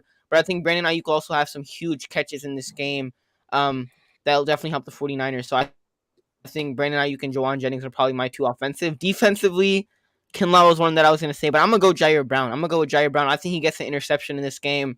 So that's my hot take. I think Jair Brown ends up with an interception in this game. In the 2019 Super Bowl, Patrick Mahomes threw one to Tarvarius Moore, and when they did that whole end zone celebration, I think Patrick Mahomes gives one to Jair Brown, hopefully to seal the game. That's my hot take. But he's my super performer. Real quick, I hate to even bring this up. Maybe I shouldn't, but I think I would be surprised if the Niners score a touchdown on every offensive possession. So if it's a 4th down and 2, we're at the opponent's 33, 35. The guy who kicks the ball through the uprights, he's going to have to make his kicks. I can't imagine leaving points off the board. And you can imagine if he misses the first one, his confidence could be shot. They might not even kick They another might one. they might not let him. They might not let him. But hopefully, I think we're comfortable with him. Or at least I am on extra points. But on those long kicks, 40 plus 50, he's got to make his kicks. So Jay, have you noticed though? Have y'all noticed when Moody kicks it from the right hash mark, and then how does he end up missing his kicks? Most of his kicks are usually, a little bit to the right, and he kind of misses a little bit to the right when he kicks it from the right hash mark. So I think where they kick the ball from is the issue with Moody. I just don't think you need Moody kicking from the right hash mark. Maybe center it a little bit more. Maybe move it to the left hash mark, whatever you want to do. But I think, at least I've personally noticed a pattern of when Moody kicks it from the right hash mark, Moody usually misses it wide right. It no, usually pushes it great right. point. What's funny is that, I watched when we drafted him. I watched like his Michigan. It was like every made kick from Jake Moody, and all his kicks, all of them, had like a draw to it, meaning they would go a little bit from right to left. They would all kind of curve just a little bit. In the NFL, that curve is gone. I don't know if it was an adjustment, if it's the new ball, because I'm not seeing that little bit of draw that he had on his kicks. Hey, that being said, I got think a that's what's up, Jay? stupid question for y'all. So, because I have no idea, how does that work? Exactly where they spot the ball. So, as opposed to the right hash to the left hash, what determines that? The previous play, where the player lands? Like, I have no idea. Does Yeah, anyone that's what know? it is. Yeah, I believe that's what it is. Like It's if the previous if play. they ran the ball to the left and it was Right. right there, on the hash, I believe that's what it is. Then that's where you Yeah. kick it from. So Yeah, you would that's it. you would think the special teams coordinator would know that and be like, "Hey, if we don't make this, let's try to get the ball to the left, do a quarterback sneak or whatever, or give it to Juice, let him run to the left. That way Moody can set up where he's most comfortable." Like, So, I mean, Kyle, now on third down, you're not. Kyle ain't catering to Moody. That's what I'm Kyle, saying. Kyle is Now on not third catering down, to you're Moody, trying bro. to just get the ball lined up for your kicker. You're in trouble. If you're Hey, doing that, you're Hey, in I some like the trouble. detail though. I like I like the detail, but there's no way, Kyle. That would well, be if interesting. Who knows? if there's Maybe 10 Kyle seconds does. if there's 10 seconds left in the fourth quarter, Yes. let's say we need 30 yards to get to a touchdown. I don't know if you want to trust Purdy to throw it into the end zone, so you might want to Heck set no. up for a game-winning field goal. You might have to. Yeah. In that Yeah. situation, you do it. You see Yeah. teams kind of whatever center the ball, or Right. they'll do like a QB knee, but they'll move to the kicker's preference. Yeah, in that situation, you do Yeah. it, but kind of just throughout the But that's game, the only time. you're trying to Well, keep I'm saying this right now. I swear to God, if game is on the line and Moody whiffs the kick, I'm killing Jake Moody. Like, I swear to God, if Moody freaking game on the line, because We do not condone violence here at Straight Out of the Bay. The A YouTube means community, message. Especially not on the internet, right? yeah. We don't. We're putting Amin in timeout for that comment. Apologies to Jake Moody and his family. He's young. Absolutely. He's still learning. He is the star of the show. Amin the Dream, but he's still young. He's still learning. So Jake Moody, we'll have a talk with him. You just lock in, nail your kicks. Don't worry about any potential preceding violence because it ain't happening. We support you. Make your kicks, and we'll love you out here. With Moody, it's all in here. Like, he's kicked hundreds, thousands of kicks. For Moody, it's just all in here. I hate to bring it up, y'all, but one thing that has hit us hard in big games, and I don't even want to speak it. We could all guess what happens in big games and one of the negativities that surrounds big games, Kyle.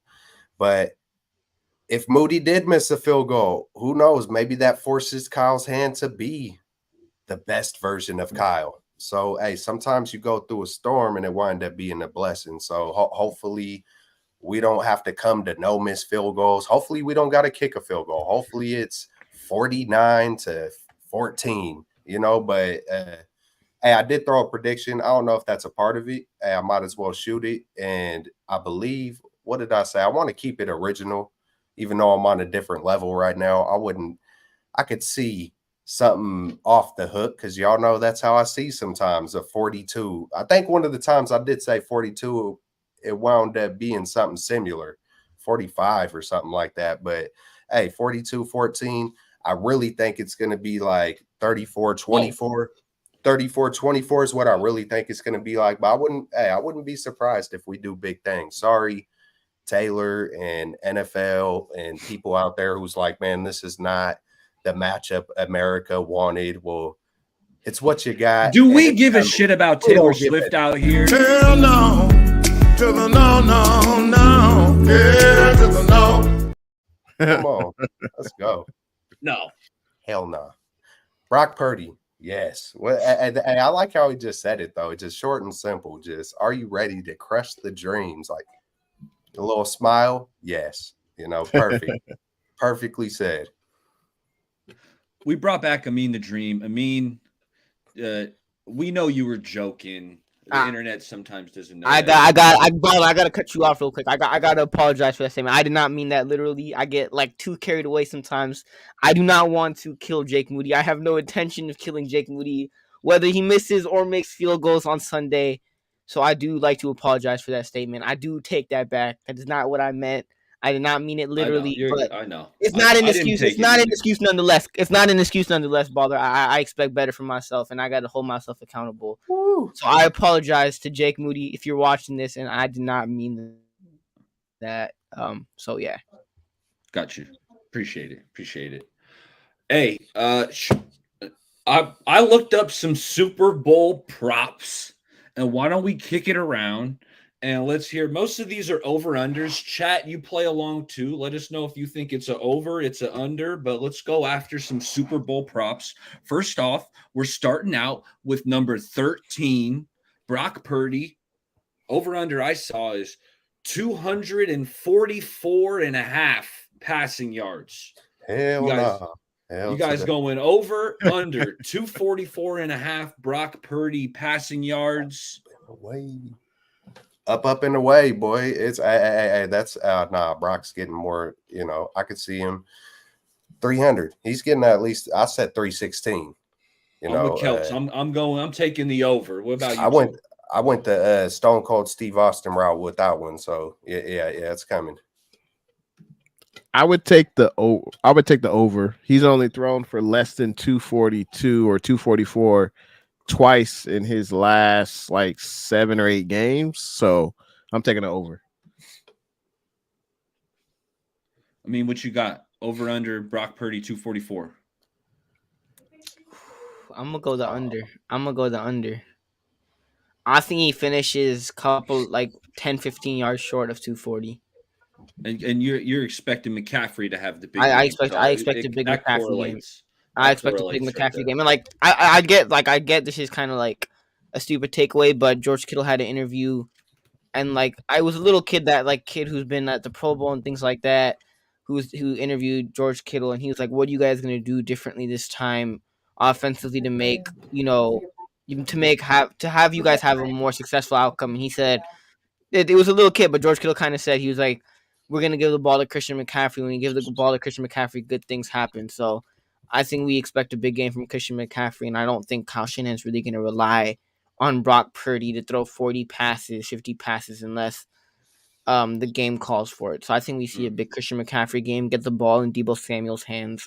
So I think he finishes 10-15 yards, if not more, short of 240. Okay. Let's keep it moving. Next up is the QB on the opposite side. It's Pat Mahomes. His over-under is about 15 yards more than Purdy's. Over under 259.5 yards for Pat Mahomes. I'm going over, and I think it's because like I said earlier, I think the Niners are going to play a soft kind of a softer defense, giving up completions underneath. So while I think Mahomes goes over the 259.5, so I don't think he's going to quite punch it in the end zone as many times as you wanted, but I'm going over on the 259.5. Over. Under. And shout out to Bay Area radio legend Damon Bruce in the building. That's dope. Bruce. Thanks, D. Bruce. Hey, shout out, baller. Enjoy Super Bowl week, fellas. And yes, heavy CMC game. Hey, shout out to the legend D. Bruce in the chat. Legend. Amin, where you at with Pat Mahomes? Over under 259.5. Over. I don't really think that needs to be explained. Over. Okay. Okay. He's going over. Next up, we're going Christian McCaffrey over under 90.5, 90 and a half rushing yards. Rushing yards, because we know McCaffrey, he's an all-purpose yard beast, right? I love how McCaffrey's been this nice safety blanket for Brock Purdy, right? When Brock's going through his reads, if he doesn't see nothing, boom, he's checking it down to McCaffrey. But this is only rushing yards. I feel like if he gets over this 90-yard clip, I feel like that means the Niners are going to win this game. But if the Chiefs can make it tough on him and limit it, like almost like this prop can kind of dictate the game almost in my mind. I'm going over on the McCaffrey 90.5. What about you, fellas? I'm taking the over. I think if he just gets one long run of like 30 or 40 yards, I mean, the rest is just average 5 yards a carry for the next, 18, 19 carries. I think he'll get it. So I'll take the over. I think CMC gets the TDs, but I think he's under. Yeah, same thing with Kels. I think I'm going with the under, but I think CMC gets 2 touchdowns. Same. Okay, no doubt. Next up is the flip side, the other running back. Chiefs, Isaiah Pacheco. Vegas has him at 65 and a half rushing yards. I thought that was kind of low when it came out, especially with how, some of these running backs have looked against the Niners recently. Aaron Jones, David Montgomery, just to name a couple. So I'm taking the over. I'm hoping the Niners run defense is locked in and they're shutting it down, but it's kind of, you guys got to show me at this point. So I think Pacheco's going over the 65 and a half. Baller, did I hear you say 65 rushing yards? Was that in the first quarter, or are you talking about the whole game? I know. I mean, I didn't come up with this line. This is straight. It's way over. Way over. Yeah. He might double that. The way our run defense has been playing, he might double that. 120. And Pacheco is Keltz's guy, so I kind of have a feeling. Where are you going here, Keltz? Hey, I was leaning under. But maybe that's maybe that's ambitious. Maybe that's just hopefulness. But I could see just Pacheco's effort, man. It's like, yeah, man, he's getting at least 80 just off of effort, and ironically, on the flip side, we need to bring that effort. You know what I'm saying? So it all, are we talking about effort? Like really in the playoffs, effort. We talking about effort. Like, come on, hey, it's time to go full throttle. What up to everybody in the chat? Even Jim Everett, the great. Yeah, man. So over. Yeah, it's over, man. Just on heart. All right. The next over-under I got, just a few more. Just a few couple before we hey, shout out to everyone in the chat. Chat's live. Next up, I thought this one was funny. Eli Mitchell, over or under 3.5 rushing yards. Over or under 3.5 rushing yards for Eli Mitchell. I thought that was really intriguing because it's like some games, we don't see Eli at all. Like, Is that how it's going to be? Is it going to be just CMC? Is that how it's going to be? Or is he going to sprinkle in Eli? I'll go last on this one because Amin did call me. I have been going first on a lot of topics. So let's kick it around. Over under 3.5 yards, Eli Mitchell. Over. Over. Yep, I like Yeah, I would say over. Because CMC may do like this to the sideline. I just need one play out.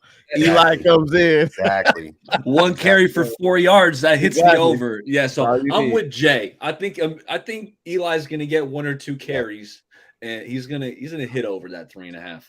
I seen the same exact same thing. It's ironic because I said, or it's kind of maybe not ironic, but I said under on the 90 yards, but I could see him breaking a good one, and then doing the finger, so I seen the same thing. Eli, I think he's going to get a couple carries at least. And yeah, man, he's going over. Yeah, I got over. Over. I think we see a little bit of an Elijah Mitchell sprinkled in, maybe on third down, third and short, maybe bringing in Elijah Mitchell. If it's like a 3rd and 2, 3rd and 3, get Elijah Mitchell in there. So I think Elijah Mitchell, I'm going over. Next up, we're looking at the Chiefs. Travis Kelce, 6.5 receptions. I picked Fred Warner to be, be the big game performer. Interception. I think he's going to be locking down the middle. For that reason, I'm taking the under. I think Travis finishes with might be 6 catches, narrowly, but I'm going to take the under on the 6.5. I don't feel great about it because I do think Patrick Mahomes is going to try to get the ball to Kelce. That's his guy. That being said, I'm going under. Over. I think if I remember right, versus the Ravens, I could have swore I seen a stat that was like 10 targets, 10 catches, and then it even increased, I think. But yeah, he's gonna. You got to go to him. Those are the guys, man. They got a relationship. When you got a bond like that, man, that they're going to go out with their best shot. Unfortunately, it's probably not going to be in a victory, but over. I would say that Travis Kelce won't be able to shake it off versus the 49ers defenders. But let's be real. Andy Reid gets Kelce the ball. It could be behind the line of scrimmage. They could run a little screen. Kelce catch the ball. He'll run for 4 or 5, maybe 6 yards. And Pat Mahomes, that's his favorite target. Kelce has the most receptions in the postseason. He passed the GOAT Jerry Rice. So you just hope to limit Kelce, but I think he'll have at least 7 catches. So I'm going to go over. I'm not feeling great about my under right now. I'm rolling with it. I'm sticking with it, but I'm not feeling great about it. I mean, maybe you'll make me feel a little better. Nah, I gotta go over. If we're the Niners defense, we know we gotta stop Kelce. If you're Andy Reid, if you give Kelce the ball, that gives you a better chance to win this football game.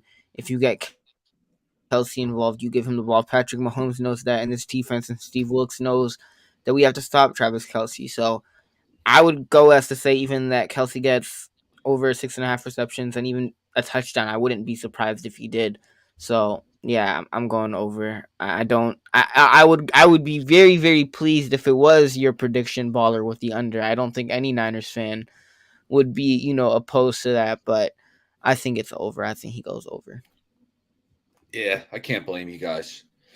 The last prop I got, and I think might be the most fun one, but it's a highly coveted, it's a loved prop bet to make come Super Bowl Sunday. Which Gatorade color will the winning coach get dumped on him post game? Which Gatorade color is the coach getting doused with?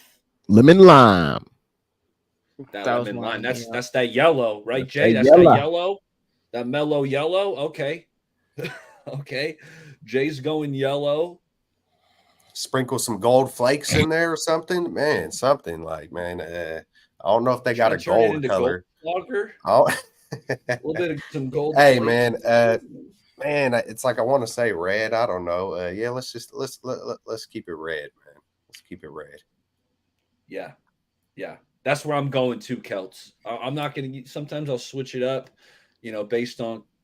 No, I'm going red. I think the Niners are winning. I think they're going to have that red Gatorade ready to roll to dump on top of Shanny. So I'm with Celts. I'm going red. But what color Gatorade is getting dumped on the coach? I'm gonna go yellow. I want it to be red because Niners are red and gold. You win a Super Bowl. Obviously, the red and white confetti is coming down, and you pour some red Gatorade on Kyle Shanahan. But I think it's gonna be yellow.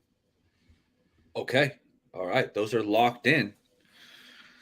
Let's see. Bonus topic, fellas. Why don't we, score predictions? We'll do some score predictions, and then maybe you guys got a topic you want to throw out there. Celts you can remind us what your score prediction was, Celts. I know you think there's going to be some points scored on the Niners' behalf, but let's go around score predictions. Celts, why don't you remind us again? Yeah, 34-24, man. That's my official one. Yeah, I'm kind of even looking at that because that would be 2 field goals, huh? Yeah, I think that's how I broke it down. You know what? No. You know what? I'm gonna switch it up right now. 35. Because it's gonna be 5 touchdowns, 35-24. And the bend don't break defense, but it's gonna be close at the end. I still think it's not gonna feel like it was that 2-score game, but we're gonna get one to kind of seal it and just like keep it out of reach. And we're going to just shut Mahomes down at the end. That's when we're going to see a Bosa sack or a Chase Young strip sack fumble with maximum effort. And yeah, man, so that's my prediction. Hey, Kudo says Jay is good at this. Jay, what you got for your score prediction? I'm thinking 24-19 Niners. Love it. Amin, what are you thinking? Score prediction? I'm gonna go 35-21 Chiefs. I think this Niners team comes out. Kyle Shanahan is in his bag. Christian McCaffrey. Hell no. To the no. Yeah, to the no. Are you trolling us, Amin? I said Niners, didn't I? No, you said Chiefs. You said 35. My fault. I don't even know what's going on with me right now. I said Niners. My fault. Yeah. My fault. I'm tweaking right now, y'all. I did not meant to say Chiefs. I meant to say the rebuke 49ers. We got to rebuke. I didn't even know why I got the hell no for a second. I'm like, what did I say? I'm like, I didn't even mention the Lakers tonight. And y'all like, did the hell no? I didn't even mention the Los Angeles Lakers. I meant the Niners. I didn't mean the Chiefs. Oh my, I'm tripping tonight. I am honestly tripping tonight. I'm going with the Niners. I think the Niners get it done 35-21. I think the Niners get it done comfortably. I said Kyle Shanahan was in his bag, and then I said Chiefs. I don't get I don't know what's on me right now. Hey, you know what? You get a mulligan. We all get a mulligan, a show. I think it's going to be a tight one, fellas. I think it's going to be a close one. It might come down to your boy Jake Moody at the end. Oh no. That being said, I'm going. I think the Niners, like I've kind of stated, I think the Niners red zone D is going to show up. There's going to be some field goals kicked in this game. And for that reason, I'm going 27-23 49ers. 27-23. Niners D forces some kicks, and hey, it's just enough to get the dub, celebrate the Super Bowl. What a week, fellas. This is, it's been a blast talking to you guys all year, but it's like this is what it comes down to. This is why the Niners have worked so hard. Like Bill Parcells says, this is why you lift all them weights. Show up, give everything you got, like you guys have stated, man. Don't hold nothing back. Effort should not be in question. Leave it all out on the field. You gotta want it. You got to want it in anything in life that you do. Yeah, man. So you got to go full throttle. Hey, I just want to say shout out to everyone in the chat. 49er Minded, Sentinel Football, Tile Rob, Smitty, Kudo, Tommy Huxley, everyone that was in the chat tonight. Appreciate you guys tuning in. And play your game. Play like your hair is caught on fire. Like everyone said, leave it all out on the field and prove that you're the better team. Love it. Hey, does anyone have a bonus topic that they want to hit on? I'll throw out real quick before we wrap it up was, something that came out today was the practice field at UNLV isn't up to par. Like, is this a big deal? Is it no deal? How do you guys feel about it? It's a huge deal. How did the Chiefs, how much money did they have to pay? What was the check they had to write where they were allowed to have the Raiders practice facility, but the Niners can't use it? Like that just doesn't make any sense to me. And supposedly the Raiders have like 4 fields. One of them's inside, 3 of them are outside. Why can't they, I don't know, split it 50-50? A team comes in the morning, a team comes in the afternoon. So that way there's no advantage. I know it's just the field, but I think that would be fair to allow both teams to use an NFL facility and not have one team use a college facility. Like, come on, man. Like, what are we doing here? It feels like it's on purpose to me. Like if I were to just this is the dynasty and the Chiefs, they automatically get the good field. It just kind of it just feels weird.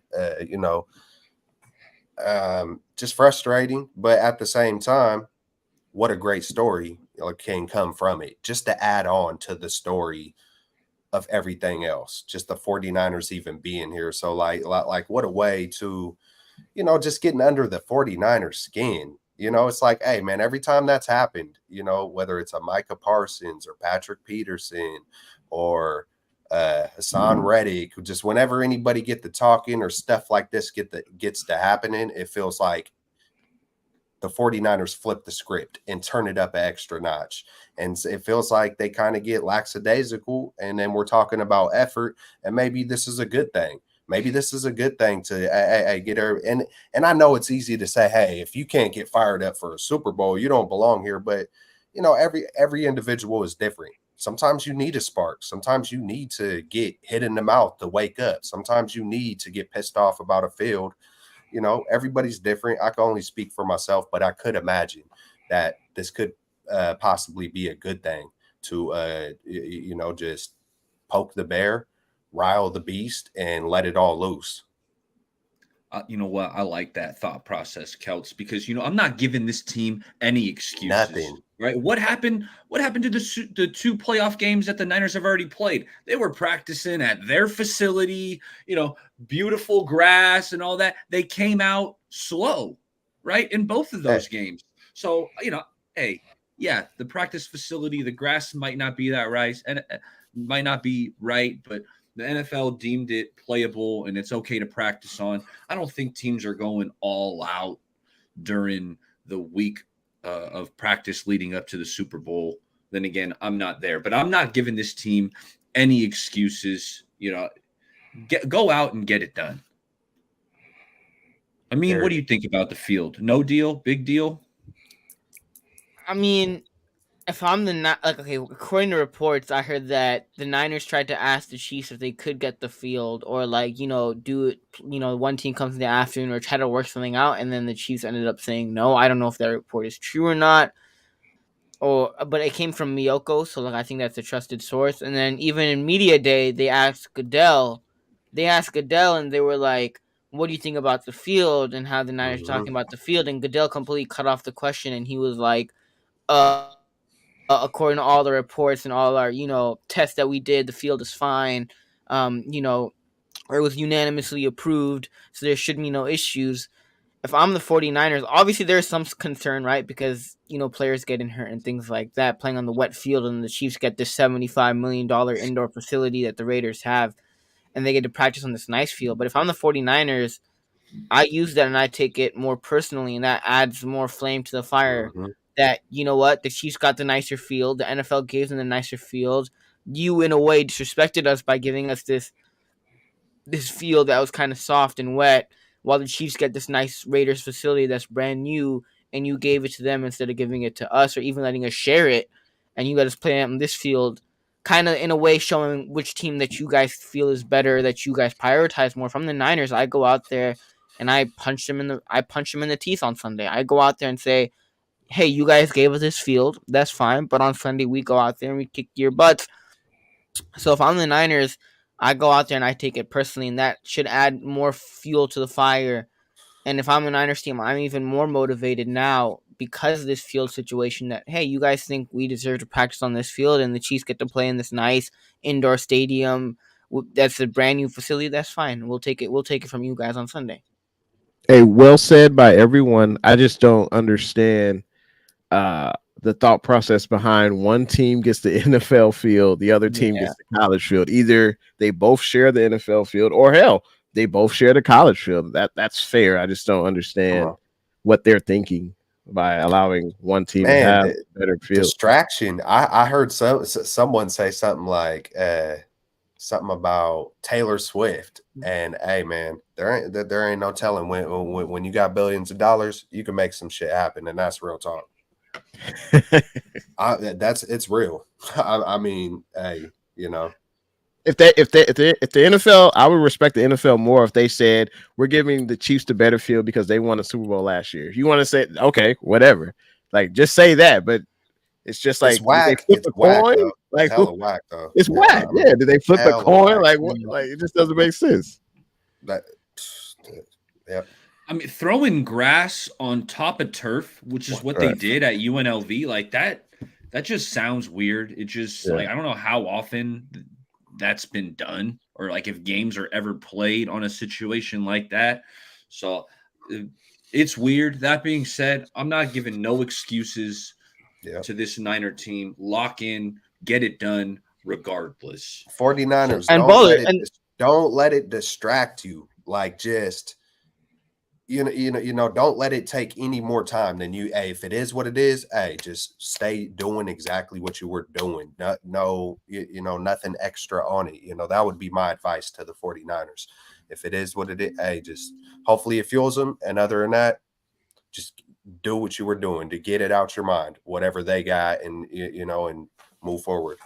And the funny thing is, the Raiders have 2 outdoor fields, and then they have the indoor facility, which the Chiefs are practicing in.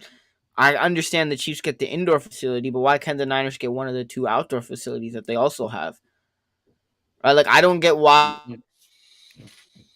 it's the Niners are on this college field, and then the Chiefs are not even on their outdoor fields. At least like having some sort of like where they have to at least be in the sun or in that heat. They get the indoor field, and the NFL field that's indoor, $75 million facility, and then the Niners are on this college field where they put grass over the turf. Like, I don't get where that's even like fair. You understand what the disadvantage is for the 49ers, but there's not even a disadvantage for the Chiefs because they don't even got to be out there in the sun running plays and stuff. They indoors. They indoors with the AC and everything of the $75 million facility. They indoors. Like, Hey, this clearly shows who the NFL favors. hey, one more negative to a positive, a way to flip, turn the desert into grass is, you're slipping, you're sliding. Who knows how it really is during practice? But once you get on the other field, you're gonna be like, oh, this is nice. Oh man, hey, we're floating now. Okay, like, hey, this is this. Hey, hey, you never know, man. Sometimes those struggles and those crossroads and those obstacles could turn into a masterpiece. So, it depends on their perception on how they take it. They can flip the script, or they could complain about it, let it distract them, knock them off their game.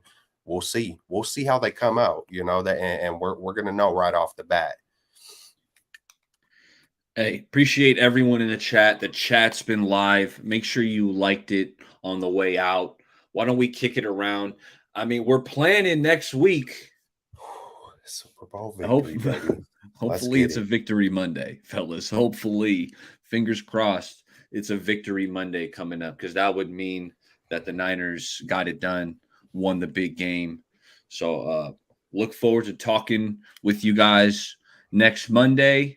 Why don't we kick it around before we get out of here? Last thoughts. I mean, fellas, the Super Bowl's coming up. All right, man. Hey, man. RIP to my dog Jackie boy, man. He passed last night. Middle of the night. There was a situation, too long of a story to tell, but yeah, man. He passed. It was a long night up until probably 4 a.m. Couple hours sleep, but I wasn't missing this thing for the world. I know Jackie boy. He was on one good show with me, and I had 2 chairs at one point, and he would want to be right here rocking for this damn Super Bowl. But I love you, my boy. Let's get it, Jackie boy. Jay, how you feeling? Hey, well said, man. But there's definitely gonna be bad blood on Sunday in Vegas. And just talk about the Super Bowl in Vegas. I know it's crazy out there right now. It's funny that the Niners are playing in the Raiders Stadium, which is hella funny, and also the Chiefs are playing as well, of course, and they're AFC West rivals. But it's going to be a hell of a game. Can't wait to see some of the commercials. Can't wait to see Usher put it down during the halftime show for those that like Usher, whatever. But hey, can't wait for the game. Counting down the days, the hours, the minutes, the seconds. And hey, man, it's one play at a time.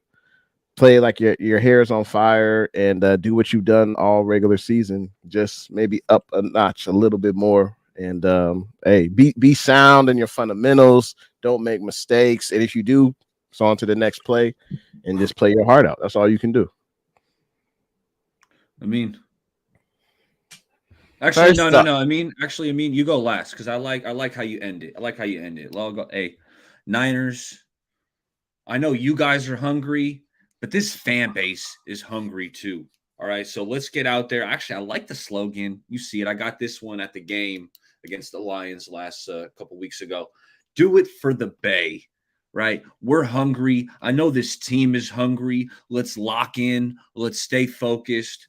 Take care of the ball. And like Steve Young said earlier, I call it Steve Young and Kruger, but Steve Young said in the Super Bowl, you got to go out and take it from the other team. So Niners, go out and take this game from them. Show up, play hard. You know, I loved how Amin and Kelts went in on the effort because effort shouldn't be a question. Everyone goes balls to the wall, all out, and we'll be bringing home that Lombardi, you know, going to the parade. Can't wait. Amin, take us home. First off, Jay, ain't nobody giving no damn about Usher's halftime show. Like, I'm trying to get to the third quarter. Like, I'm trying to get to the third quarter, Jay. Like, if it was like any other team in the Super Bowl, I was like, who cares? Like, fine, let's watch some Usher. Like, Hey, I got draws older than you, Amin. I don't do no damn about no Usher during the Niners Super Bowl. Like, I'm just trying to get to the third quarter. I'm gonna be waiting for it to be over. Like, I'm gonna be like, when is this gonna be over? Let it burn. Let it burn. 7 o'clock. Nobody about no Usher, bro. Like, I mean, maybe because I'm like newer. Like, I'm not. You're I gonna don't know Usher. You'll like learn one that. day. You're gonna get a girl one day. One day. If And that's he your gonna be preference. singing that Usher. He gonna be singing that Usher. Man, like that's the thing, man. Like that's another story for backstage. But like, yeah, I you know how I always wrap the show up. You know, Lakers. You know, go Lakers, and then bang bang Niner gang, bang bang Niner gang. Hopefully next week we gonna talk about a victory Monday. You know, winning ring number 6. Otherwise, if we don't, I might have to call in 6 next week. I might have to be like, you know, my soul died next week, and we might have to call in sick. But hopefully, we actually end up getting it done and win number 6. To come this far and to not win it, I mean that would hurt. So hopefully, we end up getting it done. I think they will, fellas. I've been feeling it all year. I'm saying this is the year the Niners win the Super Bowl, and It's time. I think it's happening. Hey, love talking with you guys. You know, we'll be here next week. You know, win or loss, sun shining or snow, we'll be here. Thanks to everyone in the chat stopping by. Enjoy Super Bowl week. Let's get this dub.